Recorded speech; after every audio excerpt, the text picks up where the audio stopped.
Hello data scientist, welcome to Skillgate. This is a quick intuition video on the mighty word embeddings. As you all know, unlike us humans, computers work only and only with numbers. And that's the reason why feature extraction techniques sit at the heart of solving problems that take unstructured data like image, sound or text as input where there is no direct tabulated Excel or CSV file ready to use. Talking specifically about text data, one of the simplest techniques is one-hot encoding, where all unique words, which are also called tokens, from a given training data are collated into something called as model dictionary. Then this model dictionary table is filled with ones and zeros on the basis of presence or absence of these dictionary tokens in respective reviews. Although we have text data transformed to numeric form, but there are a couple of very serious problems here. One, this representation doesn't capture either the semantic or sequential relationships among words. As all words are converted to mere ones and zeros, of course the semantic essence is lost. Similarly, as you may observe in this last review, even the sequential relationship is lost among tokens. Another issue over here is sparsity, meaning there are tons of zeros we have in this numeric form of our data. For instance, if you have 500,000 unique words in your corpus and you want to represent a sentence that contains 10 words, your feature vector will be 500,000 dimensional one-hot encoded vector where only 10 indexes will have ones and remaining will have 0.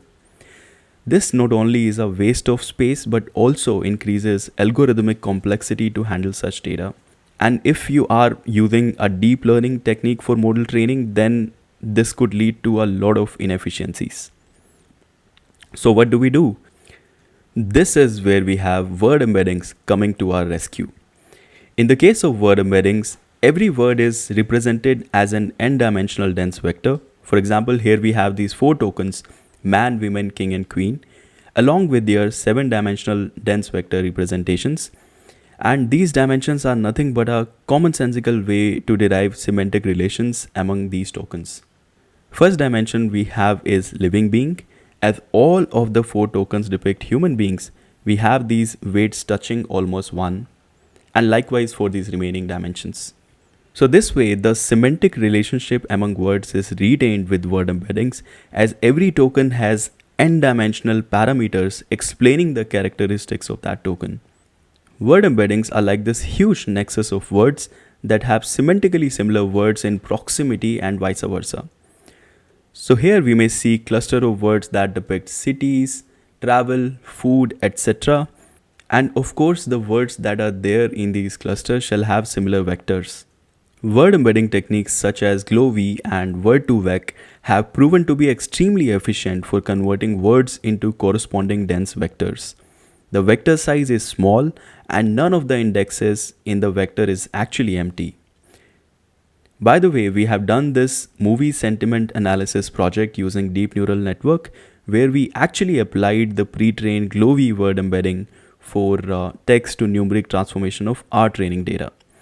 At this point, I would strongly suggest you to go through this project to further strengthen your understanding of word embeddings and applying it on a real machine learning problem. As Skillgate, we launch new machine learning projects every week. So to get regular updates on our ML projects, do subscribe to our channel and recommend us to your friends as well, so they may also get benefited from our work. Thanks for all your support. Keep learning. Bye.